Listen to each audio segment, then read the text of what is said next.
That has nothing to with this. You should just give up, Conan said while Yuri chuckled. Really, I think I can still keep fighting. It's obvious that you're not going to kill me since that would only make you wait longer for whatever you're doing. So maybe I could kill myself, Yuri said while Conan closed her eyes. You would readily kill yourself just to stop us. It doesn't matter what you do. We will get the Sandy. You are only delaying the inevitable, Conan said while Yuri chuckled. No, I'm delaying your stupidity. What do you see the Biju as? Yuri asked, coughing since her throat was still in the hands of another. Merely a means to an end, Conan said while Yuri suddenly smiled. Ah, that's no fun. You know they offer the most interesting conversations. Did you know that they have names? Did you know that they have feelings? Did you know that the Sage of Six Paths created them? Yuri asked, suddenly smiling. Conan frowned before she noticed Yuri's red hand grab her arm. You don't seem like a bad person, Yuri said while Conan's mouth twitched. I'm here trespassing on your island, trying to kill you, and you say that I'm not a bad person? Conan asked, and Yuri just suddenly smiled. Yep, Datbayan, Yuri said with a friendly smile while Conan frowned deeply. You don't know me, Conan said and proceeded to knee Yuri in the chin. Yuri went sailing through the air before she smirked. Damn, I couldn't get closer. Oh well, Yuri said before she exploded, surprising Conan while the woman jumped back. She landed on the water before she looked around at the deserted field. Did she really kill herself? Pain-sama won't like this, Conan said to herself. Yeah right. Like I'd actually kill myself. I am not dying a virgin. Yuri's voice echoed, and if Conan wasn't Conan, then she would have had the decency to blush or at least look sheepish at those words. She looked down and noticed a large seal over the water. Conan widened her eyes before it exploded in a large scale of water while Yuri emerged from the waters below. She coughed before the bands that kept her hair in pigtails came apart, letting her hair fall to the ground. She chuckled while sticking her tongue out. You know she's not dead, right? Sanbi asked while Yuri snarled. You can't let me have anything, can you? Yuri asked before she looked up and noticed Conan glaring down at her. On her back were wings of paper, but the lower half of her body was gone entirely as she flew in the air. You are resourceful. I will leave a bouquet of flowers on your grave after you die, Conan said as she held her hand into the air. Nah, I'd really rather just get laid. You can keep the flowers, Yuri said before she placed a hand over her mouth. God, too much time with Fuka was really starting to work on her nerves. Before I kill you, I have to ask this, why did you say that I wasn't evil? Conan asked, and Yuri shrugged her shoulders. No idea really. I can just see it in your eyes. You can try to hide it as much as you want, but Riza Obakan commented on my intuition skills and said that out of all of us, Naruto ni and I were the best at discovering these types of things. You're a good person. I don't know what happened to you or what your plans are, but this isn't it, Yuri said, and Conan glared at her dangerously. And what would a mere child know about our plans? Conan asked while Yuri smiled. Well, for one it won't work, but other than that it's wrong, Yuri said like it wasn't that much of a big deal. We're trying to stop fighting. Trying to stop war, trying to stop all the pain and suffering that this world has to offer now, Conan spoke up while Yuri chuckled. Naruto ni told me something. The end doesn't justify the means. While you might think this is the right thing, it isn't. There are plenty of ways to go about peace, but killing someone who hasn't wronged you isn't it. If anything, it makes you a hypocrite, Yuri said, and suddenly she dodged a hail of kunai that slammed against the waters around her before she noticed large stacks of paper form into a single spear-shaped object. Yuri grimaced before Conan spoke. Fall, Shikigami no Mai, dance of the formula paper, Conan said before she flung it forward at an insane speed. Yuri's eyes focused on its speed before she backflipped across the water. She watched it appear in front of her and quickly prepared to block. Yuri gasped while she saw explosion tags over it. Yuri quickly jumped back, but she found her legs trapped by a whip of papers before it sent her under the water while Conan slapped her hands together. A booming explosion ensued underneath the ocean floor while Conan narrowed her eyes slightly. I did what was necessary, Conan spoke, closing her eyes. It was finally over and without much chakra lost on her. Now she just had to find the Sanbi Jinchuriki in all this water before she died of drowning. Fucking great. Conan landed to the water and performed a hand sign before she gasped. She wasn't given even a second beyond that as she felt herself pulled underneath the water. Conan growled as she looked to see a long red arm swinging her around before slamming her into the rocks. Ha! How do you like that?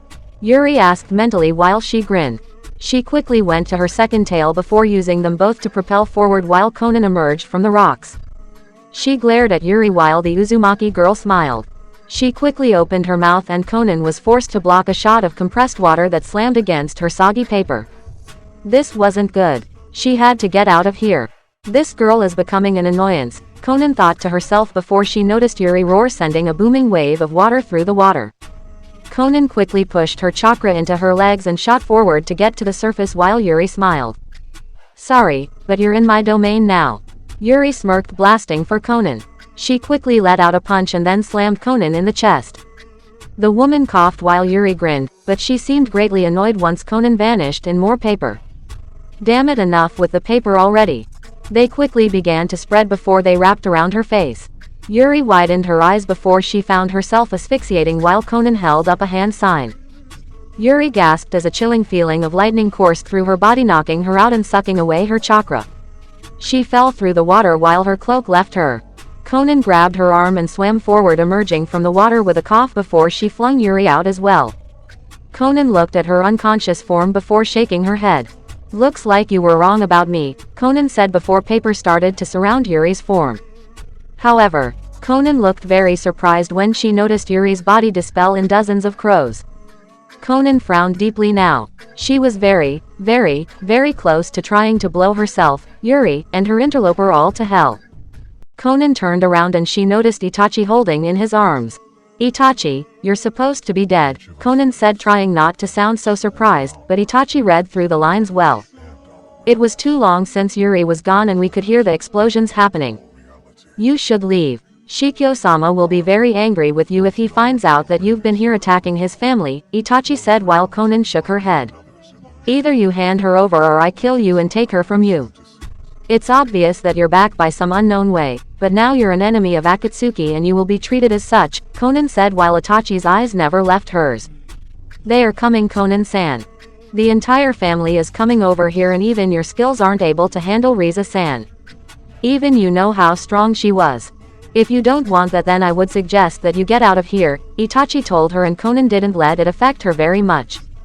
I am God's angel. I cannot be defeated by her so easily, Conan said, and Itachi turned back as he noticed a large purple portal come from behind Conan. Itachi sighed and turned around. Oh well, you had your chance. Looks like you took too long, Itachi said, walking off, and before Conan could offer a retort she was slammed in the back of her neck, rendering her immobile and unconscious. Naruto stepped out of the portal and folded his arms while looking down at the fallen woman in front of him. Good thing Riza signaled us and we were able to get here in time, Yugao said before Kushina placed a chakra restriction seal on Conan's body. Naruto then proceeded to pick her up over his shoulder. True, but could you imagine if we didn't? Kakashi asked, and no one really wanted to imagine that. Itachi, how is Yuri? Naruto asked, and Itachi nodded obediently.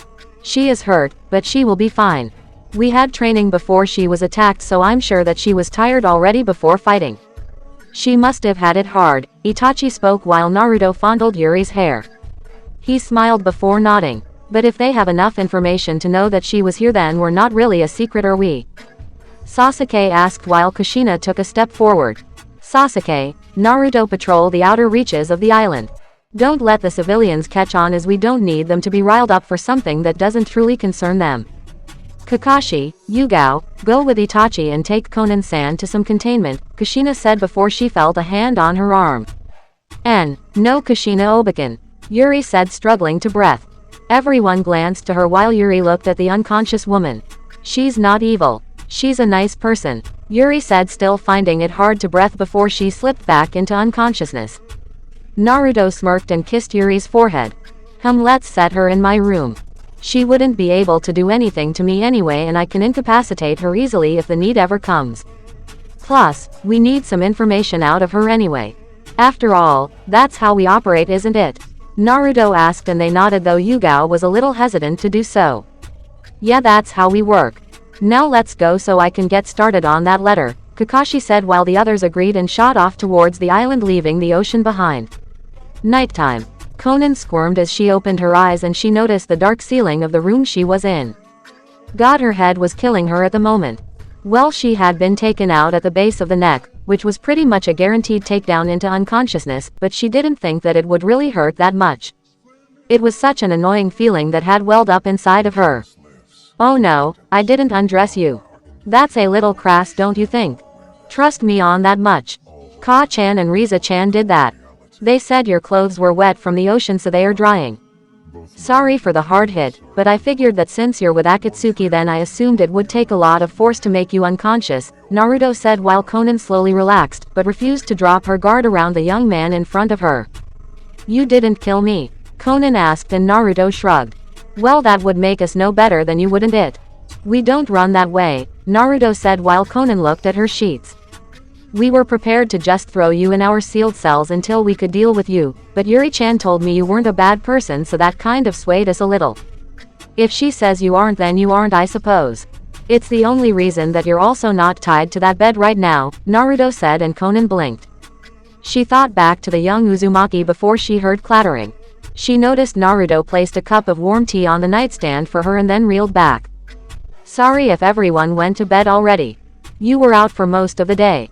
Yuri came in to see how you were and stayed with me for a while, but then left, Naruto said, rubbing the back of his head. Conan just watched him with a small glare.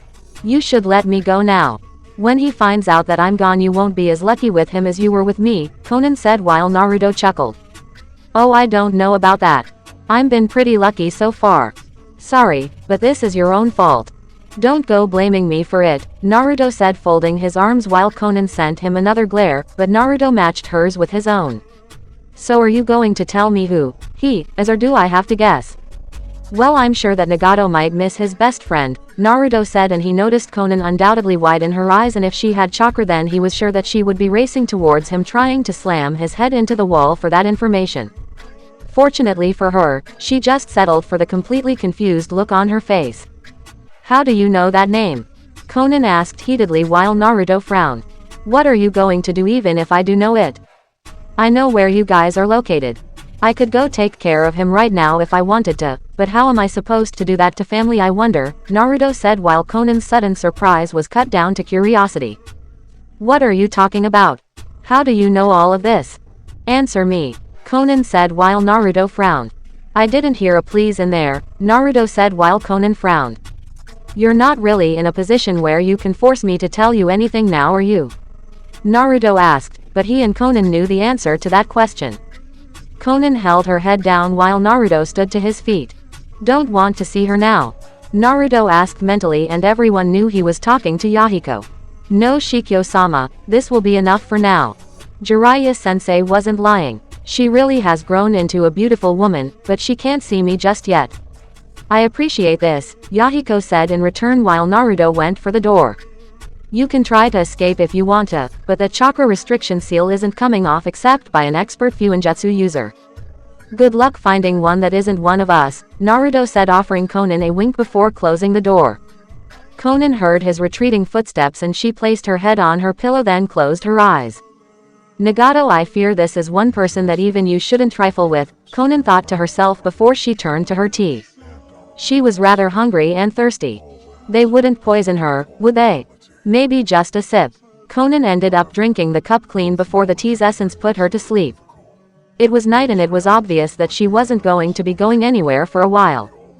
Might as well be a little happy that she wasn't chained to a wall or anything. It really could have been a lot worse. Meanwhile, Naruto entered his mother's room and found her opening the sheets for him. So she finally woke up, did she? Kushina asked while Naruto took off his shirt and pants, leaving him with a t-shirt and some boxers. He hopped into bed with the Red Death and smiled. Yep, but I'm sure that she's going back to sleep. I'll know if she gets away from us. Now can we sleep please? Naruto asked while Kushina licked her lips. What if I want to fool around, Databane? Kushina asked while Naruto snickered. Then you'd have to be tired when we try to think of the exams for them to take, Naruto said while Kushina smiled. She quickly gave her son a chaste kiss to the lips while Naruto easily returned it. Kushina snickered while Naruto gave a warm smile. Naruto wrapped one arm around his mother while Kushina laid her head on her son's chest before both fell asleep. Next morning. And the reason we're not chaining the fucking bitch up is for what reason now?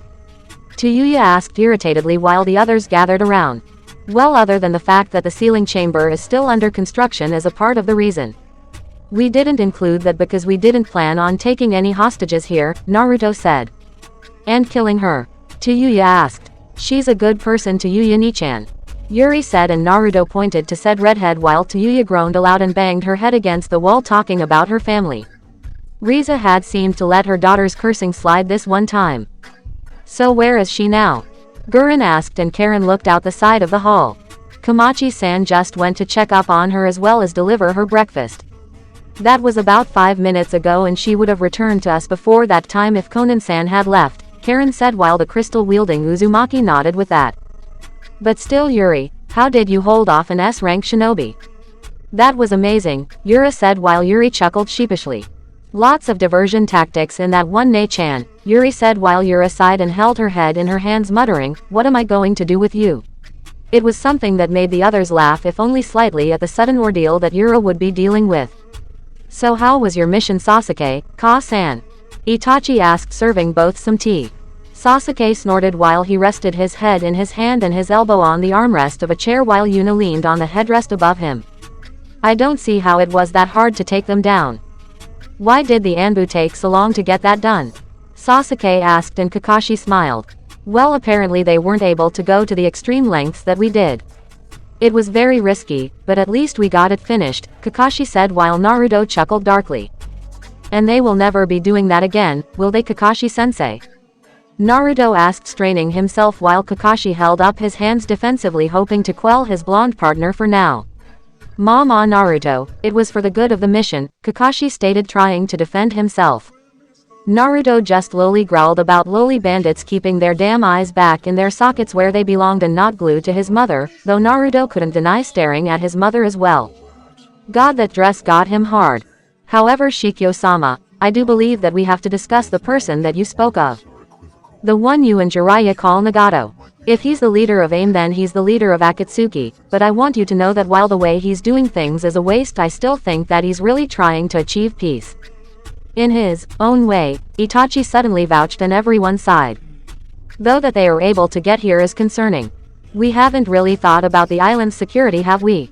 Fuka asked while Gurren shook her head with Yukimaru in her lap.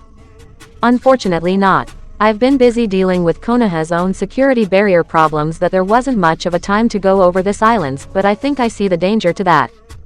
The whirlpools are still weak of a defense barrier around this time, so it is possible that she was able to come here, Gurren said. Soon everyone heard footsteps and turned to see Kamachi appear from out of the halls holding an empty tray. The young blonde woman could feel the eyes upon her, but Yuri was the one to ask everyone's question. How is she, Kamachi Onichan? Yuri asked, and Kamachi twitched slightly from the suffix given to her name. She still wasn't used to that, but ever so slowly it became pleasant to her ears. After eating her food she had decided to take up meditation for the time being. I pointed out to her that she is allowed to leave her room if she so desires to stretch her legs or read, however she merely wishes to be left alone, Kamachi spoke, answering her while Yuri nodded, appeased by the answer. A few minutes of silence went by for everyone before Kushina clapped her hands. Alright then, Yukimaru-kun, Yuri-chan, I want you both to go with Zabuza and Rin to continue your training. Yura and Yuya will go with Itachi for today.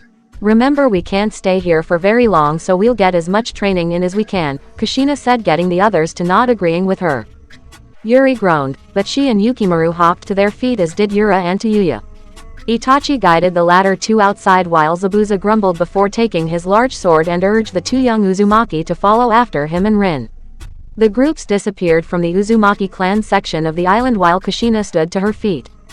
Alright, so how are we going to test them? Kushina asked while Riza, Gurren, and Naruto slumped back into their seats. Well, I taught Yuya nearly everything that there is to be learned from the books and even making the improvements to much needed seal making. She understands the structure, principles, and coordination it takes to apply chakra to seals, advanced seal theory, and the only thing that holds her back is her own imagination at this point in time. The thing is, where to do it? I would suggest study center just under the Uzukage mansion. Are we planning on having them take any type of physical exam? Riza asked, and Gurren leaned back. Well, Yukimaru has also improved from what I've been able to show him. He should learn how to apply seals on and off the battlefield. It'll make him revise his thinking as well as show me his innovative thinking. So I'm for the physical aspects, Gurren said while Naruto chuckled. Yuri-chan and Yura-chan are more than ready to move to the next level of their individual aspects. I think I have a good idea, Naruto said with a sudden grin across his face. Kushina, Gurren, Fuka and Riza raised their eyebrows towards the young blonde. First, we're going to need some proctors, Naruto said, and for some reason Karen slowly grabbed Komachi's hand and tried to inch her for the door. Komachi didn't see the problem, but a light shiver went down her body as she turned and noticed Naruto's eyes gleaming at them both.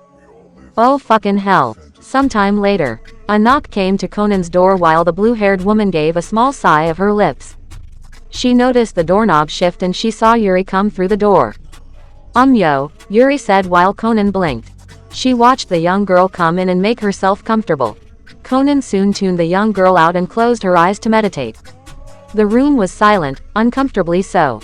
The only things Conan could hear were the sounds of the wall clock ticking and the sounds of various footsteps across her prison. Yeah, for her this was a prison. No matter how much free rein she was given, if she couldn't leave willingly then it was still a prison, but she had to applaud that no one told her otherwise. Not even Naruto. Course she knew that if the situations were reversed that she wouldn't be as trusting to let someone roam like they were letting her. Conan opened her eyes and she noticed Yuri just looking at her with her head on the back of the chair. It is rude to stare, Conan said while Yuri suddenly smiled. Well, I just wanted to be sure that you weren't dead or something. You know, I'm taking my FAE soon, Yuri said, and Conan's stoic face belied the confusion of her mind at the acronym of words that Yuri just used. Yeah, I'm so gonna pass and make Ni-chan happy, Yuri said, and Yuri took Conan's silence as means that she didn't know what she was talking about, which she really didn't, so Yuri had to clarify. Oh, it's my Fuinjutsu Ascension exams. It's where a person moves up in the ranks of the world of Fuinjutsu, Yuri said excitedly, and Conan just sighed. Why are you talking with me? I just tried to kill you yesterday, Conan said, and Yuri blinked. Well, I don't know about you, but I don't care about holding grudges. That's a waste of time. As far as I'm concerned, you and me were just disagreeing. You wanted me to die for your cause and I wanted to live for my cause. In the end, my want to live was stronger than your want for me to die. Sorry, but that's always going to rule out Datbayan, Yuri exclaimed while Conan frowned. Would you keep living if your death led to peace? Conan asked, and Yuri paused. She looked up to Conan and scratched her cheek. Hey, well, that's a tough question. I honestly doubt that just the deaths of a few people would lead to peace. I'm not going to lie. I think it's possible, but not the way you're doing it, Yuri said while Conan raised an eyebrow. What do you mean? Conan asked, and Yuri tilted her head to the side. You really don't know. Wait, you were collecting the Biju and you don't even know anything about them? Yuri asked while Conan frowned indefinitely. The Biju are merely constructs of chakra given a physical form. Nothing more, nothing less, Conan said, and as such she became subjected to a pluck to the head. Conan looked as she noticed Yuri having done the action. Not having chakra, then she could do little to protect herself from it. Not to mention that her body was sore, so she couldn't react without it hurting. BZZZT. Wrong answer. Try again, Yuri said, and Conan was greatly annoyed at having her intelligence of things questioned by a 15-year-old, but Conan kept herself cool and composed. It wouldn't do good for her not to do so. She was ready to ask for Yuri to explain while she leaned back. Well, I suppose I can't fault you for that. Only those who have ever had one of these guys inside of them could possibly understand. So, do you wanna be a Jinchuriki? Yuri asked while Conan's frown quickly turned into just a blank look. So basically the same, only more contemplative. Taking your silence, I guess you wouldn't. That's right. You wouldn't want to be hunted down like an animal by hunters. Same as for me, Ni-chan, and that other weird guy in Kumo. Well, I guess even if you did take Ni-chan's Biju, he would surprise the hell out of all of you, Yuri said, a sudden dark chuckle at sort of wanting to see that. Conan shifted in her bed slightly. If I could help bring the world to peace, then I would readily die to do so. It's selfish to do otherwise, Conan countered, and Yuri smiled. Well, aren't I entitled to be a little selfish? Why can't I live the life that I want to live? Unlike Ni-chan or that guy from Kumo, I asked to be a Jinchuriki. I knew what I was getting myself into. You were one of the things that I knew I would be facing in my life and I accepted that, Yuri said with a smile before she turned serious. She then held out her fist to Conan. Conan looked at it while Yuri smiled. Come on, close your eyes and focus. Ni-chan taught me this. Connect with me, Yuri said, and Conan glared at her before she slowly took up her hand and placed it over Yuri's fist. She didn't know why this conversation was even happening, but if it was to prove a point then Conan would indulge this girl a little. She would seek out the truth herself. So, Conan closed her eyes. Very soon Conan opened her eyes and noticed she was directly in front of a gate. Glad you made it. Conan looked up and opened her eyes slightly more in surprise to see Yuri on top of the sandy. Why did you bring this woman here? You do know she's trying to kill us, right? Isobu spoke while Yuri grinned. Hey, she's not a bad person, Iso-chan. Yuri said while Sandy sighed. I really wish you wouldn't call me that. Also, you really are too easygoing at your age. Too young for you, Sandy said, swirling his tails around while Conan looked surprised the most. Why have you brought me here? Conan asked and Yuri grinned. Well, I really don't know. Maybe I didn't like your description of my friend here. Sure, he's difficult, but I like him. He's not just a construct of chakra. He's my friend, the Sandy. He gets tired, he sleeps, laughs, gets angry, and many other things. Sorry, but I refuse to stand for you generalizing my friend like you did, Yuri said while Sandy snorted. He looked at the woman in front of him before closing his eye. Conan was greatly confused. This wasn't a genjutsu. She was in the full presence of the Sanbi and it felt strange being at the front end of so much chakra with no way to defend herself. It's humans like you that really anger me, Sanbi said while Conan looked up. Peace, peace, peace. You talk so much about it, but your methods say otherwise. You don't care who you have to kill to get what you want. You don't care who you have to step on to get what you want. You even take my brothers and sisters like they're nothing but cattle to you. How dare you? Sanbi spoke and Conan couldn't help but take an unconscious step back. She didn't lose the stoic expression on her face, but a bead of sweat did fall from her face. What we're doing is all for peace. We truly want peace, Conan said, finding it strange that she was conversing with a Biju, the thing she was supposed to be capturing. HMPH, yeah right. You don't even know enough about us to know the sheer stupidity of what you're trying to do by gathering all of us. If you brought us together then your world wouldn't know peace. Hell, this wouldn't even be a world anymore, but you don't care. Your species' hubris extends even more than Kyuubi's does. You think you're entitled to everything. Even our lives, Sanbi said while Yuri leaned up. Naruto ni and Kyuubi-san told me about it. Once the Biju are formed they do make a weapon, but not the type that you're thinking, Yuri said, and Conan turned to her. Well then what do you make? What are we striving to attain? Conan asked and Sanbi opened its eye to glare down at her. You're creating the very thing that Tusan died trying to protect the world from. You would create the Jubi. Sanbi said, and Conan had no idea what the hell a Jubi was. A 10 tails. There was another Biju from them all. Suddenly Conan was assaulted from head to toe by images of a large beast. A monster, a demon if you wanted to call it that. Power enough to rip the fabric of the world apart. A thing incapable of fully being controlled. The immense destruction it caused, as well as the hundreds of thousands of people screaming or running in terror before they were destroyed by blast shots that came from nowhere but tore the lands apart. Conan watched as a Megakure was destroyed effortlessly. Soon after that was Konoha, then Iwa, Kumo, Kiri, and Suna. Nothing was left standing except the lands were covered in piles of ash. It roared to the open mood in front of it before it casted its lone glare at her. Opening its maw, the beast released a wave of power burying the land under countless flames.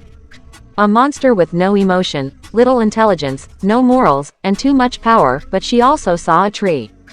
Like a large tree. A very, very large tree. That tree radiated pure power alone, which made Conan shiver. She had no idea what his was, but the other stuff. Dear sweet Cammy. Conan dropped to the wet ground while she shivered. What was that? Conan thought to herself. Seeing her shake like a leaf, Sanbi snorted. HMPH, I've had enough. Yuri, take this woman from my presence. I'm going to sleep, Isobu said, and just like that Yuri and Conan were pushed out of the shared mindscape. Conan's hands dropped to the sheets of the bed and she noticed drops of water. She touched her eyes. No, she wasn't crying. She then went to her face and wiped off the sweat. She had been sweating hard. I sure don't know what you just saw, but you don't look so good. Hey, we're all having dinner tonight. You should join. Yuri said, hopping up and then leaving the room, and Conan alone. Time passed very slowly for Conan, but she was thankful for that. What she had seen would never leave her thoughts. Just what was that? Was that the power that the Jubi possessed? Did Nagato even know about this? Was that what they were making? No, no, no, they couldn't make that thing. They just couldn't make it. If that vision was real, then Conan didn't want to be anywhere near it. Seeing what it did to a Megakure when it wasn't even complete was disturbing. 3 whole hours passed before Conan had any sort of contact with anyone else as the door knocked. It slowly opened and Naruto peered through. He noticed Conan's state and quickly got worried. "Oi, are you okay? Do you need a doctor or something?" Naruto asked, grabbing Conan's shoulders. He shook her slightly while Conan turned to him. I saw." Conan shivered before Naruto quickly laid her back. "Saw? What did you see? What's the matter?" Naruto asked and Conan shivered. The Jubi, I think," Conan said while Naruto and Kyuubi frowned deeply. The Crimson Fox gave a sharp snarl that it knew Naruto didn't miss. "Oh, so you saw that too, huh?" Naruto asked, and he was able to take Conan's thoughts from what had happened as she turned to Naruto. "Well, don't worry. I don't think it will matter now," Naruto said, and Conan turned to him for clarification. "Well, Kyuubi isn't made of chakra, so that makes him non-compatible with the other Biju now. I don't think it would work, and even if it did, then the Jubi wouldn't be able to handle the power of Honsho," Naruto said, and Conan, having calmed down from a drink of water, began to speak. "Honsho?" she asked, and Naruto smirked. "Power of life, Conan-san. I guess if I had to truly give it a comparison, then I would tell you that it was just like Yang Chakra, the power that governs vitality, right?" Naruto asked, and Conan didn't know what to say, but just shook her head. "I can see it in your eyes," Naruto said, and Conan's amber eyes stared at him while the blonde rubbed the back of his head and gave a cheeky grin. "You really do want peace. I see that in you very clearly. You're just like Ero Sennin told me you were," Naruto said, and Conan was left bewildered by the word. "Ero Sennin?" Conan asked, and Naruto just allowed for a friendly grin to sport his face. "Well, I guess you know him better as Jiraiya-sensei," Naruto said, and Conan looked at him. Naruto then heard a melodious chuckle as he looked down to see Conan smiling while doing her best to try not to let it out, but Naruto could see it well. He smiled and scratched his cheek. "That does sound like Jiraiya-sensei. A fitting name for him," Conan said while Naruto snickered. "Your laugh is very nice," Naruto said, and Conan widened her eyes before she turned her head away in embarrassment. She was their prisoner. This wasn't the time to be laughing, but she heard lots of laughing outside, and she wouldn't lie and say she wasn't jealous. "Is that really what we were creating? That monstrosity?" Conan asked, and Naruto scratched his cheek. "I hate to break it to you, but yeah, that is. Whoever told you about it only told you half-truth," Naruto said while Conan suddenly gave a look of sheer disapproval. "Uchiha Madara," Conan said angrily while Naruto glared. Grabbing her shoulder, he turned Conan to him. "Where is he?" Naruto asked dangerously while Conan looked away. "I do not know. I doubt even Lead Nagato knows where he is, but he's the one who turned us to this plan," Conan said while Naruto snarled. He slowly forced himself to calm down before speaking again. "Conan-chan, listen to me," Naruto said, and he missed the small shirk Conan did to that suffix of her name, but she paid attention regardless. "That man is not Uchiha Madara. I don't know how I can convince you of that, but his name is Uchiha Obito. He's pretty much 5 years off age, if not a little bit younger than that. He's around Kakashi-sensei's age," Naruto said while Conan widened her eyes. She looked away for a second before looking back to Naruto. "He talks about you a lot. He believes that he's worked up a theory about why you have been a thorn in our plans," Conan said, and Naruto nodded, but continued to listen. "Apparently he speaks something of you creating a perfect Edo Tensei, and he seeks to learn what you know. How, I don't know, but he's greatly disturbed by these things. He also lost his arm months ago," Conan said, and that was something that caught Naruto and Kyuubi by surprise. "Huh?" Naruto asked, and Conan nodded. "His left arm was pulsing and he didn't know why, but he was sure that it had to do with you," Conan said, and Naruto thought back to the fight where he slammed Obito's damn face into the ground with his Rasengan to his back. Soon it all became clear to Naruto as he turned back to her. The human body can't handle Honsho in any form. It's too potent to do so. I do remember pushing it into his body forcefully. So he lived by cutting off his arm, Naruto said to himself, but Konan heard him. He also replaced his arm with the arm from a dead man in Kumo. It now grants him the ability to utilize Black Lightning, Konan emphasized, and Naruto placed a finger to his chin. Just like that Darui guy from Kumo. That might make him even more dangerous than I originally thought, Naruto said before shaking it off. Hey, but what's this about a perfect Edo Tensei? Naruto asked, and Konan quickly elaborated. The Uchiha thinks that you were able to bring people to life through the use of perfecting the Edo Tensei. A way to keep them around even should the caster die. A way to make them just like they never died. No, even more powerful than that, Konan said, and Naruto quickly placed a finger to his chin. Does the guy take me for that fucking Orochimaru prick? Naruto asked, but the more he thought about it the more it made sense. As to his understanding, the Edo Tensei required a sacrifice or a host for the revived person to inhabit, so it wasn't any better than what he was doing, was it? Well, sorry to break it to you, but that's not me. Konan-chan, if you really want to bring the world to peace then help me. Naruto said, and Konan turned to him as she locked eyes with his. They stared at each other deeply before Konan looked down. I am Nagato's only loyal friend. I couldn't do that to him. No matter how wrong that future might be, Konan said while Naruto grinned. So then, help me convince him to do so, Naruto said, and Konan turned back to him. All she got was Naruto's beaming smile for confirmation, and Konan looked away. Soon both heard the door sliding open before a gasped Cam. Oh my. Sochi flirting with the enemy. How bold, Kushina said, and Naruto, along with Konan, blinked simultaneously. Both noticed the predicament that they were in. Konan staring in Naruto's eyes, the sheets of the bed messy, and Naruto's hands on Konan's shoulders. Konan just blinked once more while Naruto looked between Konan and Kushina. No. No, this isn't what you think it is. I swear, Ka-chan, we were just talking. Tell her, Konan-chan. Naruto said while Kushina chuckled. Oh, it's Konan-chan, now is it? Oh, course Sochi wouldn't want his mother anymore. I understand, Kushina said while Naruto gawked. No, that's not it, Datbeo. Naruto said before Kushina closed the door. Naruto quickly moved to run after his mother before he felt Konan grab his arm. He looked back and he noticed her looking at the sheets. Do you truly believe in the day where people can understand each other? Konan asked, and Naruto grinned. Damn straight. I'll do all in my power to do so. You'll just have to believe in me, Naruto said, and Konan tried to keep a stoic face, but it was rather hard to do so. She just let him go and watched him run off.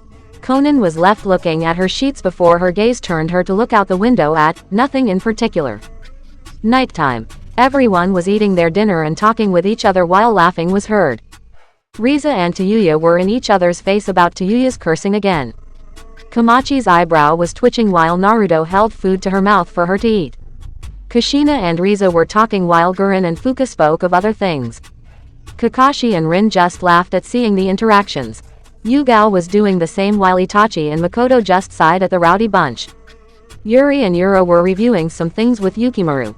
Karen and Yuna were speaking about something to do with Kusa's current economy. At another table, Zabuza, Haku, Jugo and Suigetsu were trying to eat peacefully, but it seemed to be very impossible at this time. Naruto, would you please cut this out? Komachi asked while Naruto's grin just widened. Ah, Komachi-chan, Naruto said while Komachi sighed. She shook her head while Yuri and Yura pouted. Yuri was ready to speak before everyone else heard footsteps in the halls. A few turned while they heard a familiar voice. Mind if I join in? Everyone turned as they noticed Konan coming from the halls. Naruto and Yuri beamed while the others seemed confused. They then heard a chair creak and turned to see Itachi hold out a chair for her with a light smile etched on his face. Gurren quickly prepared some food and placed it in front of Konan while the young blue-haired woman calmly sat down. Yugao and Kakashi didn't say anything, but both weren't really on edge. If the need arose then they could put her down, but for now they would trust in Uzumaki Fuinjutsu to keep her under control. There had to be something said about Uzumaki. They were always willing to have a good time. Even a captive enemy couldn't sour their mood, and just like that they all continued in their dinner like Konan was merely an extension of goodwill that kept going forward. Conan looked down at her food, contemplating this new sudden revelation since being taken by these people. Which was really strange since she wouldn't normally do this.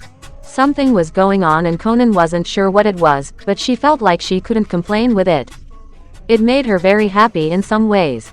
She didn't know whether it was that vision of monstrosity that made her change her tone to what she was doing, or if it was the fact that she actually spoke with a biju, something she had originally thought lacked any sort of intelligence whatsoever, but those times that she had been thinking she had thought about the things she had done for the sake of their so-called dream.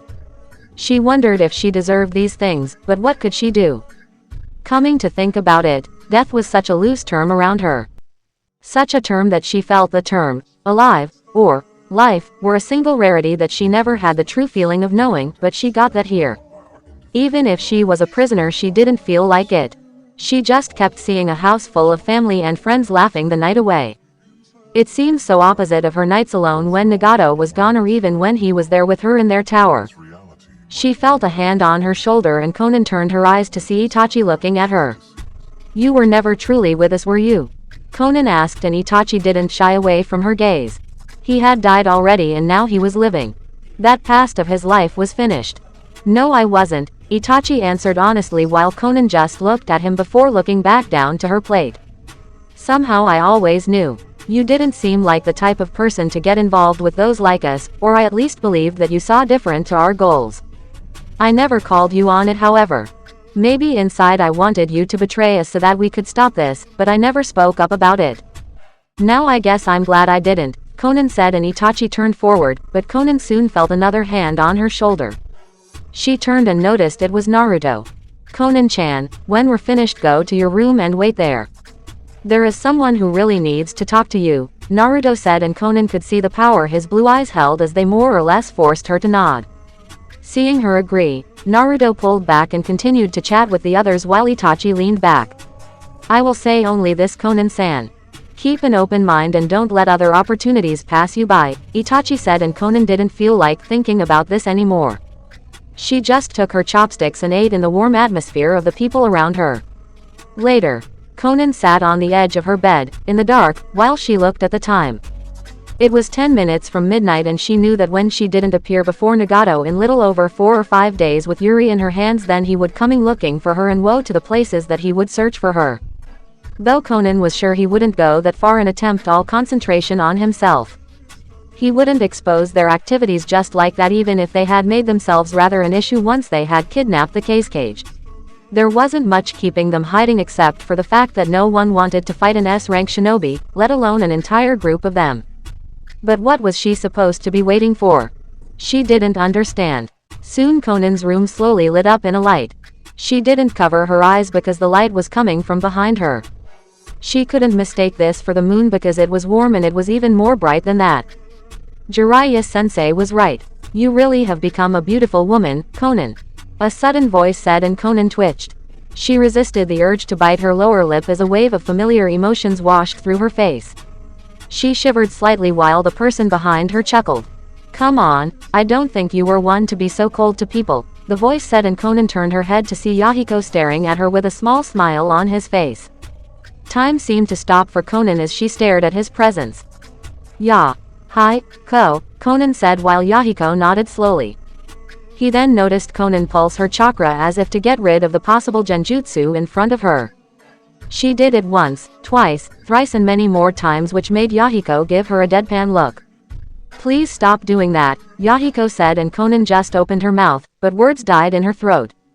Conan stood to her feet and stared at her friend while Yahiko held up his hand and placed it on her cheek. "Conan, I'm angry with you right now," Yahiko said, and Conan widened her eyes. What?" Conan asked, and Yahiko sighed before his hand dropped. "It's good to see you again. Really good to see you. I never thought I'd get the chance to do this again, but it looks like I was wrong.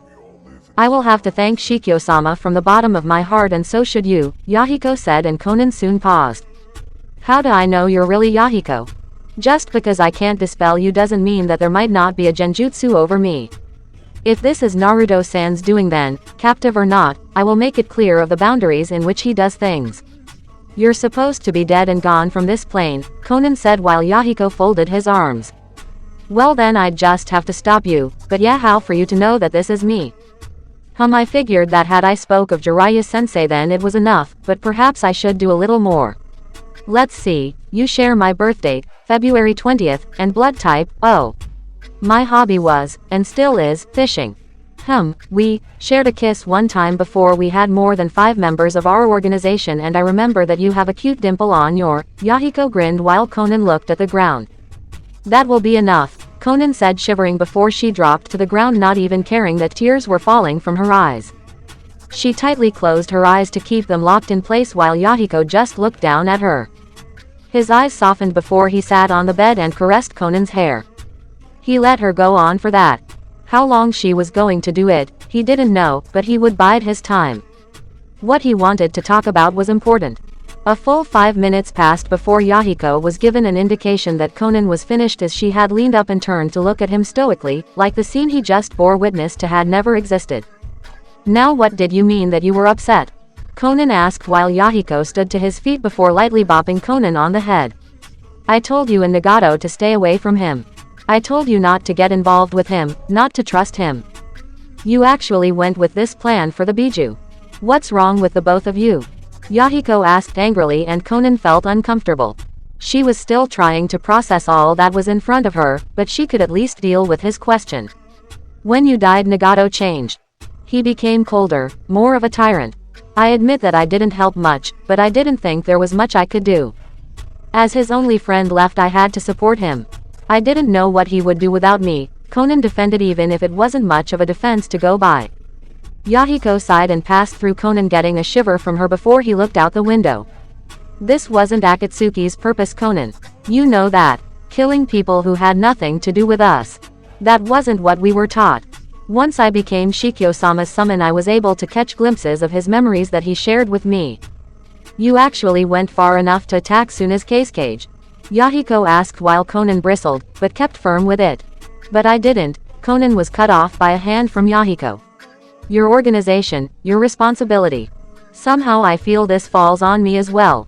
Actually recruiting S-rank criminals, the sheer idiocy of your actions is insane, Yahiko said, throwing his hands up. It was the first time in a while that he was like his child self, though Conan allowed that for various reasons. But you're the one who said that the world wouldn't know true peace until it knew true pain, Conan countered calmly, and Yahiko then stopped. He reined in his emotions and pinched the bridge of his nose. Yeah, that's right. I did indeed say that. I still believe that, but I'm beginning to have a different take on it, Yahiko said, and Conan just looked at him before Yahiko turned back to her. You're not going back, Yahiko said, and Conan raised an eyebrow which asked for elaboration. You're not going back to Akatsuki, Conan, Yahiko said before Conan folded her arms. Yahiko, I have spent the last 4 or 5 years without you. I can make my own decisions, Conan said defensively. Yahiko frowned before he turned to her. I honestly want to believe that, but so far I don't see much evidence of that, Conan, Yahiko admitted, and Conan lowered her gaze at him more, but he didn't care either way. Look, I don't doubt that you can, but I question that honestly. Tell me, who have you captured?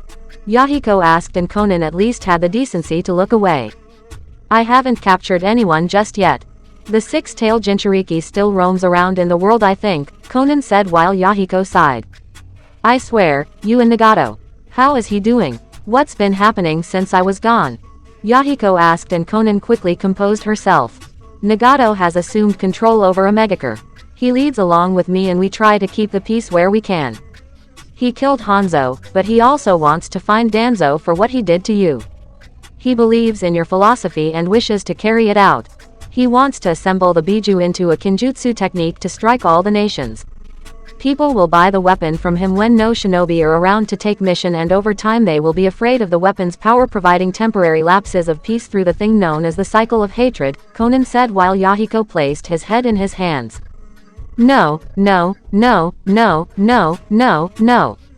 Nagato doesn't know what he's doing, Yahiko said while Conan went back to her terrifying memory. Then that thing that I envisioned. It was real? Conan asked, and Yahiko shivered. Horrifyingly real, Conan. We're just lucky that we got away to stop it in time, but continue on, Yahiko said, and Conan decided to do so. He also converses with Uchiha Madara. Conan paused once she saw Yahiko's glare and slowly nodded. Uchiha Obito, Conan corrected, and Yahiko calmed himself while she continued on. And he says that through your death he has seen just how broken the world is. He said that he would be the one to bring the world to peace since he had evolved past the form of a normal mortal. He sees himself as a god living in a mortal world while I'm the angel, Conan said, and Yahiko scrunched up his face. How humble of the both of you, he said while Conan looked down. Nagato is hardly a god.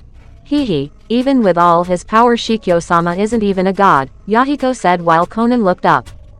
That name comes up repeatedly. What is a Shikyo? Conan asked while Yahiko then gave a small smile. Sorry, but I can't tell you that, Conan. Until you prove that you're worth trusting to him, then you will know. And you'll know because he will tell it to you himself. But Conan, you're right. You're old enough to the point where you can make your own decisions. I can't do that anymore, but you'd better take my words of warning. You do take a tailed beast, then I will not hesitate to follow Shikyo-sama's orders and bring you down. Have a nice night, Yahiko said, and Conan twitched when she felt Yahiko kiss her forehead. How he switched between threatening her to comforting her was just plain weird, but Conan felt a little better. Good night, Conan, Yahiko said before he faded from her view, leaving Conan alone.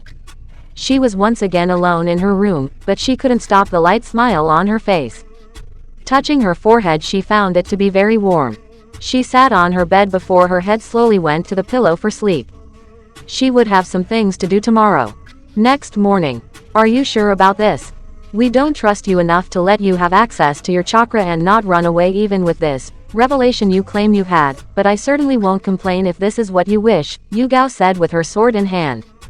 Standing across from her was Conan, foregoing her Akatsuki attire as she had gone before Riza for some borrowed clothes. That is fine. This will increase the efficiency of the training that I wish.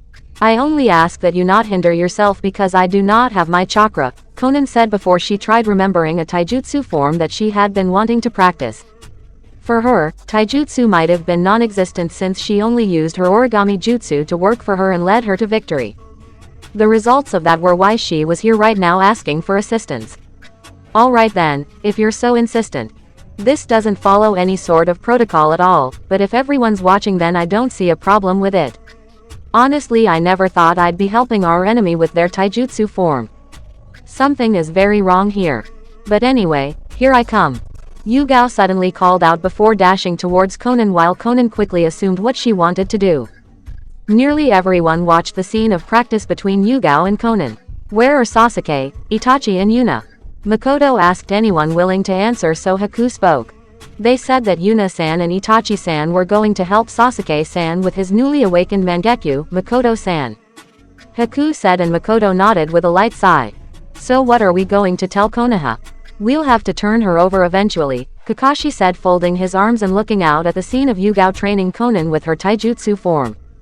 I don't deny that, but can we actually do that? She is one of the leaders of a Megakure supposedly. Doing that would put a blow to Akatsuki, but do we really want to anger the leader of Akatsuki and aim all at once? Makoto asked while Kakashi sighed. No, I guess we wouldn't want that. They are all a group of S-rank shinobi, and who knows how strong the leader of that is. Then there is Obito. To be able to control the Kyuubi, then he's definitely gotten stronger. Especially if he's had his arm replaced with one from Kumo like you said he did, Kakashi said, and Makoto nodded. Yeah, the color of his arm wasn't exactly aligned with the rest of his body, that much I know, but be careful of that black lightning. It was very difficult to redirect it into the sea. Just be wary of it, Makoto advised, and Kakashi nodded thankfully, as did Rin. Rin leaned on Kakashi's backside while Kakashi looked back at her. He gave an eye smile before turning forward. Oi Yuri, you're supposed to be studying.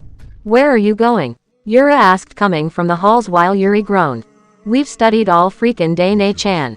Cut me a break, Yuri said, sitting on the couch with a sigh. Yura sighed as she placed her hands on her hips. You are such a child even at 15. I knew I spoiled you too much, Yura said, only getting Yuri to stick her tongue out at her before turning back. Hey, anyone seen Ne-chan and Kushina-chan? Yuri asked, and Kakashi pointed towards the very top of the hills of the island. They are up there somewhere. Who knows what they could be doing, Kakashi said with a sudden snicker before Makoto slapped his shoulder. A dirty mind you have, Kakashi. You should correct that, Makoto said while Yuri pouted. Why does Kushi-chan always get to do it? I haven't even done it yet. Yuri said while Yura sputtered with a blush on her face before she punched Yuri over the head. Oh, shut up, you little pervert. Yura growled out while Yuri glared at her. The Uzumaki girls tightened their fists and sneered at each other enough for lightning to go between them. Rin, Makoto and Guren's sweat dropped while Kakashi just gave a small chuckle of his own. Top of the island. Just like Kakashi suspected, Naruto and Kushina were at the top of the island with Naruto sitting cross-legged, his hands resting on his thighs. Right with him watching him was Kushina, his summons and the Shinigami. Naruto took a deep breath before he pulsed his Honsho. Instantly Kushina and the others noticed the grass around Naruto's body wither away while the young blonde seal quickly began to pulse away. Kushina felt hot in the back of her neck, but ignored the feeling. Again, the Shinigami spoke in a hardened voice and Naruto nodded. Pakura-chan, let's go. Naruto said and Pakura nodded firmly. She floated over Naruto before she switched to a cross-legged position as well. Pakura looked down until she felt a pull from Naruto's Honsho. It quickly surrounded her body before she felt herself merge her soul with Naruto's. Naruto's body twitched before Pakura all but vanished out of sight. Open your eyes, the Shinigami said while Naruto opened his eyes and stood to his feet. The others backed away slightly while Naruto held out his hand. Instantly a white fireball came forth before he threw it at a tree making it burst in flames. Shikuden, Hitoma, scorch release. Fireball, everyone heard Naruto say, but they also heard a bit of Pakura in his voice, while the blonde gave a small grin. Pakura gave a grin of her own before Naruto suddenly fell to the ground. He coughed violently before he felt a heavy pounding against his head. Naruto resisted the urge to screech, but now it was unbearably painful. The Shinigami closed his eyes and gave a heavy sigh. Valve, if you would please, Shin said while Kushina stepped forward. She quickly grabbed over Naruto's head and her hand blazed with white fire before she ripped Pakura's form from Naruto's body, allowing for all the pain to stop. She noticed Pakura huffing furiously before setting her down. Pakura-san, are you okay? Dan asked and Pakura nodded. Why, yeah, just need to catch my undead breath, Pakura said, but she knew now wasn't the time for jokes once they heard Naruto punch the ground. Kuso, that's happened again. Why can't I do it? Naruto asked while Shin frowned. It is because you're hesitant, Shin said while Naruto looked up in surprise. Hesitant? Hesitant in what? Naruto asked angrily, but a hand from Kushina calmed him down. You feel as if you're taking life and not returning it from where you got it. You feel that you're causing things to die and that they will stay dead if you don't return that energy. Remember, Honsho is known as the power of life. To use these techniques then you're essentially drawing life from the things around you, making them die, but when you use it then it slowly seeps back into the living world as chakra for things to keep living until you're empty or you can't contain it anymore. Because of your hesitance you're causing an imbalance between yourself and your summon. Remember, these aren't your abilities, but your summons being channeled through your body. You must have complete focus and concentration for it to work, or the end result will be you losing your soul or Pakura-san losing hers, never to be returned again. Basically it's a very real life or death gamble, Shin said while Naruto and Pakura glanced to each other. Gomen Pakura, looks like it's my fault, Naruto said before he noticed Pakura shake her head. No Shikyo-sama, it was my fault. I can keep going for as long as you wish, Pakura said and Naruto smiled. He could see the determination in her eyes to help him succeed and the blonde then looked at the ground for a second. He closed his eyes and offered a light chuckle of his lips. Everyone turned to him while Naruto stood to his feet. Pakura-chan, come here, Naruto suddenly said and Pakura slowly stood to her feet before presenting herself to her summoner, Lord. The two looked in each other's eyes for a second before Naruto quickly took the handle of his sword into his palms and raised it over Pakura's head. Shin narrowed his eyes while the others gulped. Did Pakura do something wrong? Kushina was ready to stop Naruto if he was going to do something that he would regret before everyone noticed him touch her shoulder with his sword. Now that I think about it, after Fujika's you were with me the longest, Pakura-chan, Naruto said and Pakura blinked before gently bowing her head. It is always a pleasure to serve you, Shikyo-sama, Pakura said while Naruto gave a gentle nod. Kimimaro, you come here also. Naruto said and Kimimaro quickly walked forward then knelt on one knee. Noting the act of submission, Naruto cleared his throat. He turned to Shin for a look of confirmation and the Shinigami merely watched on, slightly intrigued. Naruto then turned back and his sword flared. Before, you were my summon. Before, you were a mere Tamashi. Through the power of the shinigami, I name my summon, Pakura, a Shikan. Naruto said while Pakura widened her eyes before Naruto's fire outlined her body. The clothes that Pakura wore were instantly replaced with a new attire. A pure, white cloak covered her old clothes just enough to be at her ankles. On it was the symbol for the shinigami and Shikyo. A mix of her old clothes with new designs. 2 black lines appeared on her face before they trailed through her new clothes and to her hands. On her back came a large scroll that appeared out of the white fire as well as a single magatama appearing at the center of her neckline. Shikyo-sama, Pakura said in surprise before she balled her fists. Pakura bowed in earnest while Naruto patted her shoulder. He then turned to Kimimaro and proceeded to do the same thing. You are my Shikan, Naruto said while the flames consumed Kimimaro's body as well. Warm. This feeling was absolutely warm for the Kagaya as he experienced the same changes that Pakura had. Instead of a scroll tied to the back of his clothes there was only 2 seals that suddenly attached to his arms and the palms of his hand. The small dots at the top of Kimimaro's head expanded only a bit through his face in a peculiar line. He bowed lowly while Naruto finished. My first cleansing shin, Naruto said while Pakura and Kimimaro glanced to each other. They didn't know what to say before Naruto sheathed his sword and massaged his shoulders. Well, time to try this again, he said. He gave a small grin before Kushina bonked him on the head. Which will be happening right now. Next time tell people what you're going to do before you do it. Come on Sochi, we're going to be busy these coming days. Tsunade just sent us a scroll that states you, Kakashi, Sasuke, Sakura-san, and some other people are going to the land of demons, Kushina said while Naruto tilted his head to the side. Why there? Naruto asked and Kushina smirked. Apparently a shrine was under attack and they're asking for help. Tsunade feels that there isn't a need to bring all of us so Yugao, myself, and Makoto are going to stay behind. Once you get back then we'll begin with the Fuinjutsu Ascension exams here on the island.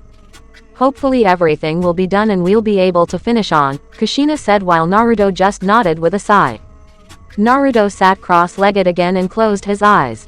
He was taking life, but he was then giving it back. This wasn't wrong. It wasn't wrong. Naruto would get stronger. Stronger to protect his family. He would keep doing it until he felt like he was on the verge of breaking. The trees withered around him while their leaves dropped to the ground. Naruto's hair quickly started to turn silver as the blonde opened his eyes. Alright then, Suiran-chan. You're next, Naruto said and Suiran nodded stepping forward. Not even 5 minutes later, both were screaming in pain before Kushina ripped Suiran away from Naruto's body. Oh god, this was going to be grueling process. Chapter 41. Quote, when I was 5 years old, my mother always told me that happiness was the key to life. When I went to school, they asked me what I wanted to be when I grew up. I wrote down, happy. They told me I didn't understand the assignment, and I told them they didn't understand life, by John Lennon. Nighttime, Land of Demons. 5 figures loomed in the darkness of the forests as they peered through the trees to see a large shrine compound. 4 of the 5 grinned to themselves not wanting to wait to complete their objective. Each of them wore the same attire consisting of a white GI-style clothing with a hexagram symbol on each of their clothes. At the bottom of these clothes were certain trigrams to each set of the individual's clothing. There was one each for water, lightning, fire, and wind. The obvious leader quickly turned his head towards the team. Is everything ready? He asked. This man was tall in comparison to his followers. He had black long hair, light tan eyes with black pupils, and a facial goatee. He wore a gray attire, a black trench coat, and martial artist shoes. His eyes glared hatefully at the place in front of him before the one standing at his side bowed.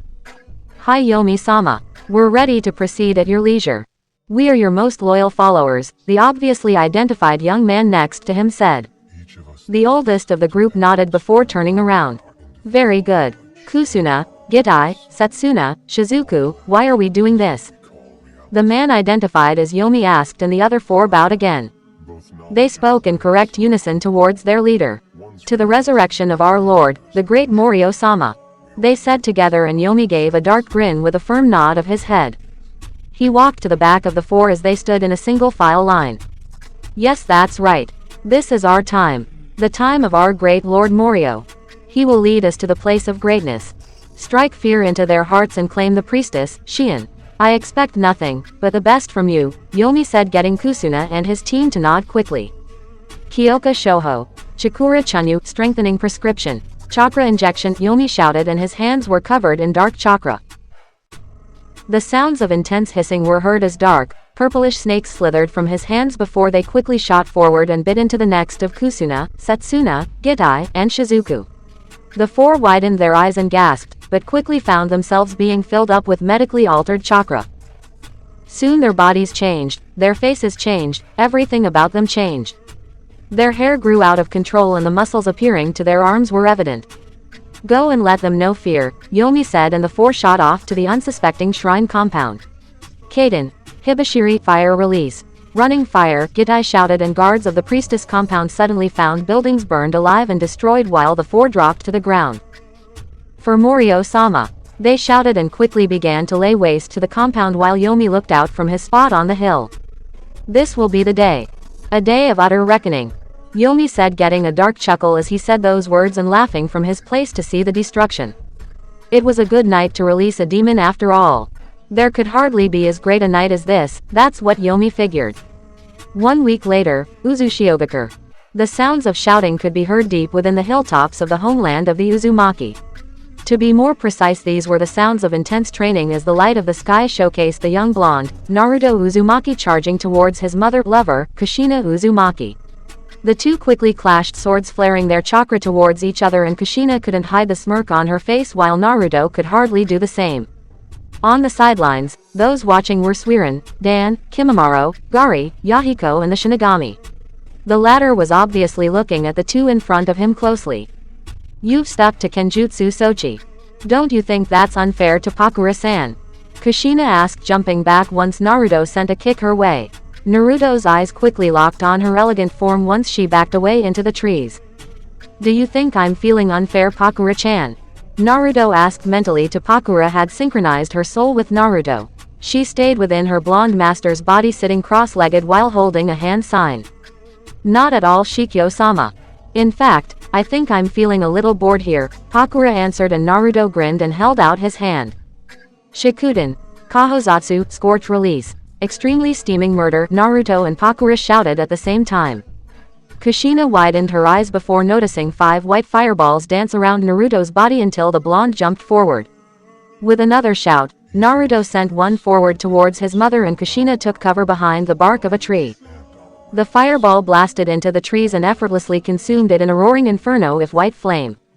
Naruto jumped to the ground, but noticed that his mother was gone. Thank you, Chiriku, Kushina said, causing Naruto to turn around and noticed Chiriku holding Kushina before setting her down. The young blonde raised an eyebrow while Chiriku suddenly bowed. Hi, Kushina-san.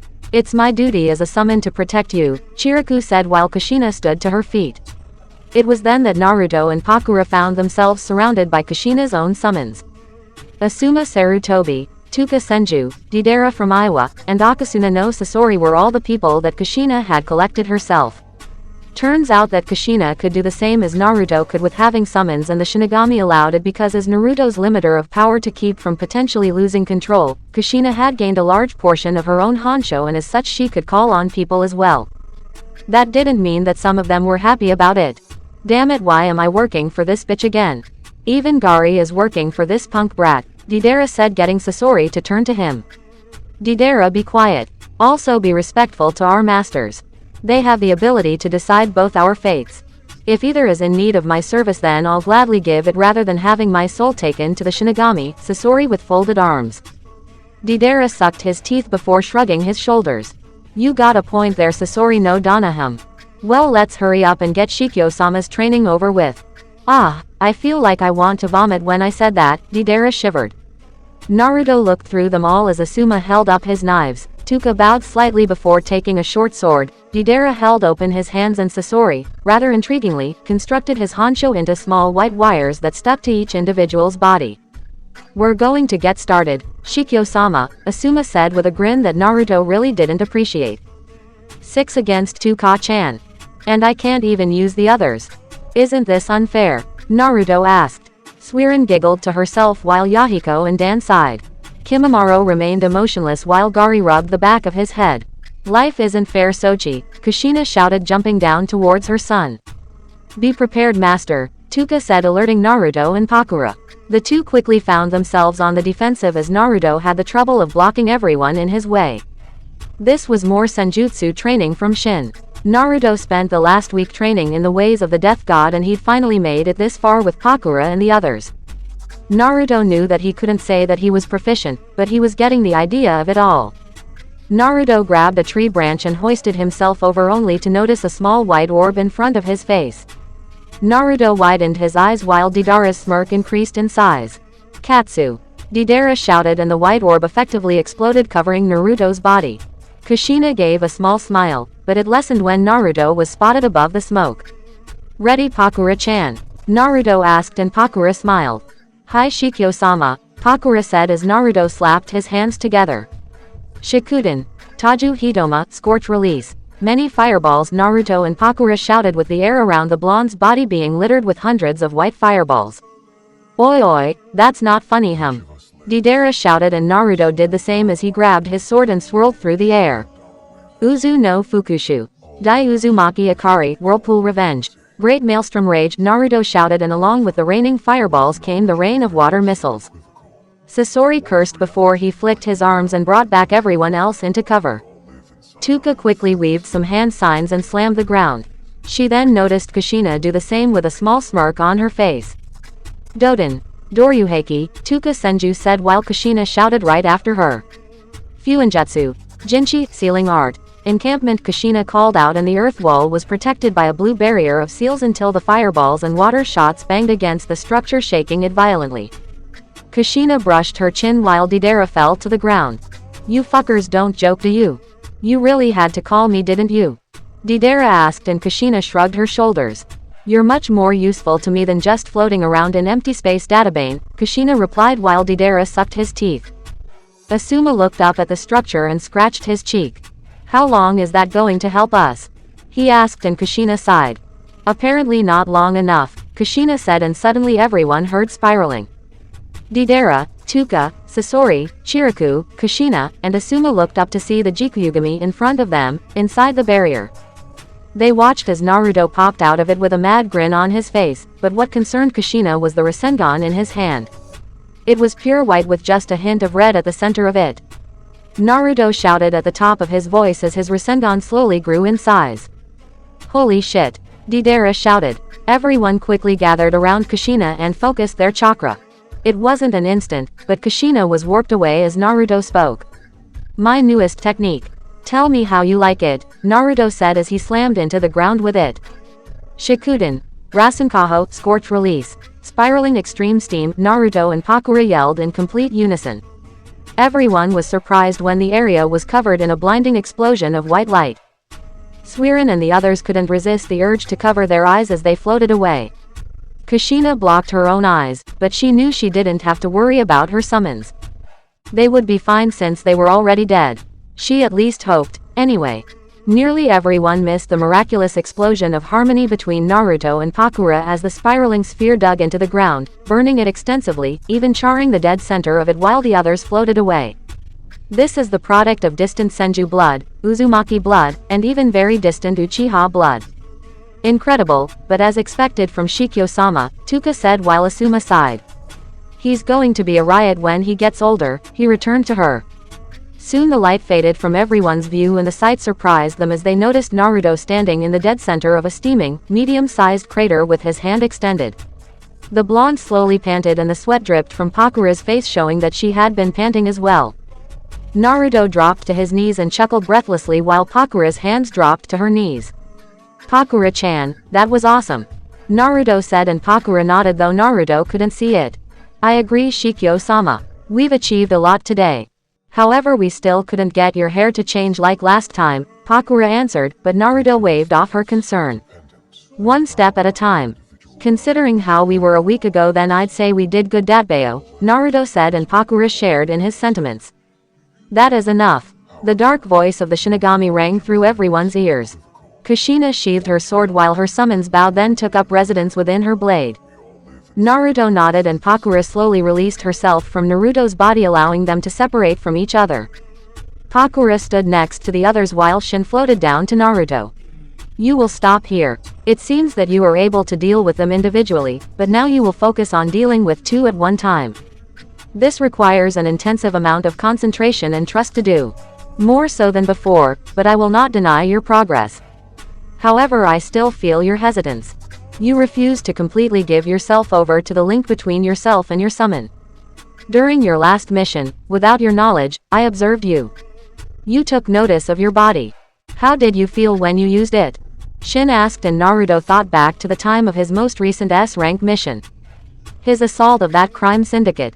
Well, Sasuke said that my hair was silverish instead of its normal color. He also said that my eyes were silver, and instead of the white fire that was coming from me, it was now silver or something like that, Naruto said, and Shin nodded. Correct, that is the sage mode that I created. You only used it for a short while, but you could feel each and every single dead person within this realm, couldn't you? Shin asked, and Naruto found that to be right. He nodded fervently to what his boss summon was saying. Explain to me why you feel the need to trust your summons with your body, Shin said, and Naruto shivered slightly at a lingering feeling, but pushed it down as being of no importance to the issue at hand. But I don't have a problem with it. I don't believe that I do anyway. Besides, didn't you tell me to be careful, because if I let this happen too many times, then I might have trusted the wrong person with my body, then they might be able to take me over. Naruto asked, and Shin sighed. I warned you against that, yes, but that does not excuse your blatant mistrust.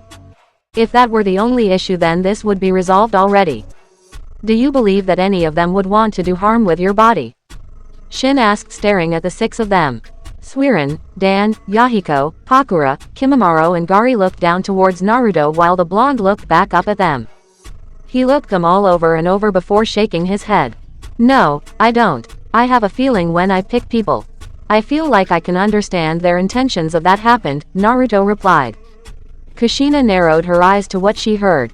Meanwhile, Shin folded his arms and glared down to the young Uzumaki. This obviously stems from your trust issues with your childhood that has come over to your present life, Shin said, and Kushina widened her eyes. They suddenly lost nearly all warmth and a small frown marred her features. Naruto balled his fists while Kyuubi cracked open one eye towards that remark. You're saying that this is Kyuubi's fault? If it you are, then it isn't. He has nothing to do with this. Naruto growled out, but Shin seemed hardly fazed by such a thing. I never said that the Kyuubi was the cause of this. More to the point, I have lived for a long time, a very long time. I have lived longer than Kyuubi, the Rakudo Sennin, or even the Jubi. I know more about your kind than I truly care to realize. It is clear that when you are clear of these insecurities, then you will move further. I chose you as the one to show me interesting things, Shikyo. I will not allow the manifestation of my power to have a wayward heart. Now since you seem to believe differently, then I will see what you can do for myself, Shin said and pointed his purple finger towards Naruto, making the blonde widen his eyes. Naruto Uzumaki, until I allow it you are not to call forth any of your summons, Shin said, and Naruto gawked. Pakura and the others gasped while Kushina narrowed their eyes. Pakura, having sort of been the closest to Naruto, quickly dropped down. How are we supposed to help him then? Pakura asked, and Shin turned his eyes towards her. You aren't going to. He has survived long enough to know when you aren't needed. Now I never said that you wouldn't summons, but these six, until you learn to appreciate what you have, will not be called out. However, I don't need you to be so unevenly matched if this is what you believe I'm doing. So I'll grant you one more power. Along the ranks from Tamashii to Shinigami, there is a rank that is very unique. Uzumaki Naruto will be granted 3 Shinju, Death Beast, Shin said, and Naruto blinked. What is a Shinju? Naruto asked, and Shin held out his hand, and Naruto noticed a formless monster. It had jagged teeth for a mouth and see-through body as it appeared in his hand. Beasts that hold no allegiance towards mankind. Only spirit kind. They act upon the orders of their masters. Entirely filled with Honsho, they are the ideal summon in times of great need, the Shinigami spoke, and Naruto looked at the beast in front of him before it faded out. So how do I summon those? Naruto asked, and the Shinigami folded his arms. First you will focus on acquiring these 3. Once you have your first one, then I will teach you to summon it. Know that I will not give you one. You will acquire these on your own, but I'm sure that you'll be fine, Shin said, and Naruto looked down to the ground while Shin turned around. Summons or not, if you go against my orders then I will take your soul without question. Do not help, Shikyo, Shin said dangerously, and they all balled their fists, but hung their heads down. Pakura did the same, and one by one they regressed into Naruto's sword. Shikyo-sama, I will be watching. You have me at your side forever. Please remember that, Pakura said, vanishing into the sword as well. The shinigami then faded out of sight, leaving Naruto and Kushina alone. I know Naruto. I know why he's doing this, but I won't tell you. I also know why you are hesitant. You might have changed my opinion of you, but as long as I know your true self then there is little that you can ever do about it. I know the secrets of your heart. You also know who's responsible for it. It's not myself and it's not Konoha, but you know that, don't you? HMPH, well, if you're anything like I believe you are then you'll overcome it. You're annoying like that, Kyuubi thought to himself before closing his eyes to go back to sleep. However, if On looked at the swishing of his tails then they would see that there were now 4 white tails and 5 regular ones. The base of one of the 5 tails was just a little bit of white that could be seen. With the others having left, Kushina dropped down next to Naruto and gently took her son's hand. Naruto glanced up to her and he noticed her looking at him sympathetically. Sochi, will you be okay? Kushina asked, and Naruto's response was to lay his head on his mother's shoulders. I don't get it, Ka-chan. I just don't get it. What am I supposed to do? I've never had a problem trusting someone, but they have been with me since I started this thing, Naruto said, and Kushina sighed. Naruto, would you say that Pakura with your life? Kushina asked, and Naruto raised an eyebrow. Definitely, Naruto said, and Kushina nodded. Kimimaro, she asked, and Naruto, once again, nodded to her words. Yeah, Naruto said, and Kushina then decided on something else. Gari-san, Kushina asked, and Naruto stiffened. I think so, Naruto said, and Kushina offered a gentle smile while she began to stroke her lover's soft hair. That's why, Sochi, you haven't been around Yahiko-san, Suiran-san, or Gari-san long enough to have the amount of trust that you have with Pakura, Dan, or Kimimaro. Trust is easy to destroy, but requires time to build. I know one day you will trust them all without complaint, Kushina answered, and Naruto just gave a small dejected nod of his head. Now let's go back and wash up, because I do think that you have a mission today with Kakashi and Sasuke, Kushina replied, and Naruto immediately straightened up and agreed.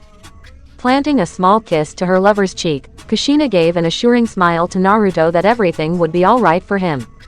The Uzumaki duo quickly shot off for their compound to go get Naruto ready for his mission.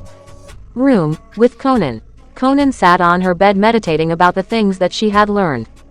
It had been a week of her being here under Uzumaki guard, and Konan could say that it wasn't like she thought. She figured that she would be interrogated for information already. She could get the feeling that Kakashi and Yugao wanted to do that the most, but not as much as the others. She didn't know why actually. However, now that she thought about it, with the things she had learned, she probably wouldn't mind giving out information to them. Konan was conflicted. On the one hand, she had Nagato, her only, living friend who needed her just to probably stay sane. Then there was her recent conversation with Yahiko.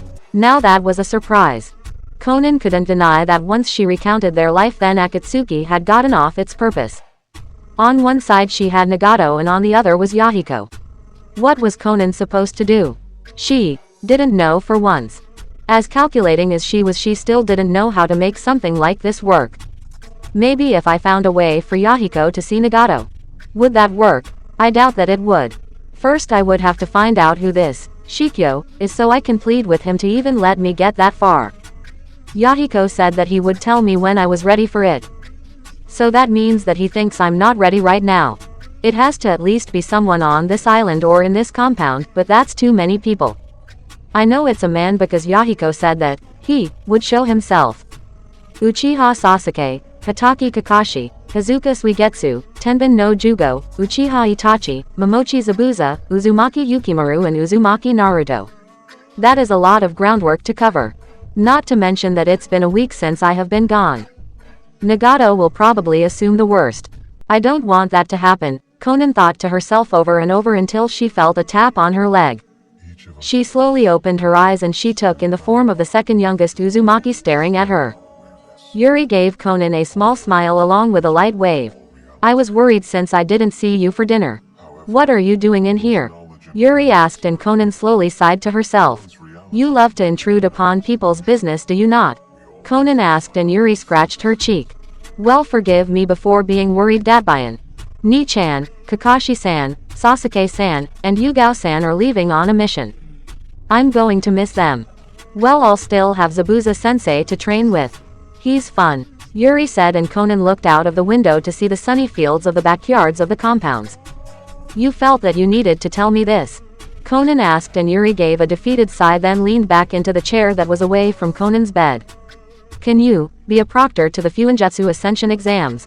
Yuri asked, and Conan narrowed her eyes slightly to Yuri's plea before shifting her shoulder and her legs to get comfortable. She was sure that this was going to be some explaining. Might I ask why? Conan asked, and Yuri gave an awkward laugh that made Conan narrow her eyes a little further. Well, we're running short. Komachi Nichan and Karen Nichan said that they would do it, but we also need challengers against me, Tayuya, Yura Nichan, and Yukimaru-kun. And who's better than an S-rank kunoichi? Yuri asked. Conan looked at Yuri emotionlessly for a while, and it was long enough for Yuri to feel some discomfort. Then have Itachi fight you. He's an S-rank shinobi, so he'll help you improve, Conan said dismissively. She then seemed startled when Yuri jumped to her feet. No. It has to be you. Yuri said, and Conan raised an eyebrow. Akatsuki or not, when I fought you I respected you. I can feel it, I believe that you're stronger than Itachi. I want to fight you again. To protect my family I need to see how strong I am against a real kunoichi. Makoto-san and Kushina-san would just hold back, but I know you wouldn't. Please, be a proctor, Yuri bowed, and Conan watched her do the act before looking away. Please raise your head. And Uzumaki shouldn't bow their heads to others so easily, Conan spoke, but Yuri shook her head, making her red hair flow over her face. I won't until you agree, Yuri said, and Conan folded her arms. Why are you using me as a standard? Conan asked, and Yuri then held up her head, trying to show the blue-haired woman her resolve. Her eyes burning with desire and conviction, she stood to her feet and pointed towards Conan. To surpass you, to surpass Kushina-san, to surpass Makoto-san. My dream is to support Nichan's dream. I will be the one to change the nature of Fuinjutsu. I will show the world the power of the Uzumaki clan. For that to happen, then it will start with you, Yuri said, and Conan narrowed her eyes forward. The sheer audacity of Yuri's words alone had managed Conan to nearly turn her down, but the way she said that just made Conan swallow those words into nothingness. You believe that if you beat me then the world will acknowledge you? Conan asked, and Yuri snorted. I don't care about the world's acknowledgement. So long as Nichan and my family acknowledge me, then the world can go fuck itself. However, I will show it our family's power. I will bring back the lost art of Fuinjutsu, Yuri said, and Conan sighed to herself. She looked out the window for a little bit until Yuri noticed a smile had marred her face. Very well. I will indulge you, but this is what you requested. I will not hold back for you as you wish. However, it will be to you to convince your family to allow me my chakra. I will become a proctor if you so wish, Conan answered with a bow, and Yuri gave a large smile. That's great, Datbayan. Thank you, Yuri said before closing the door to Conan's room.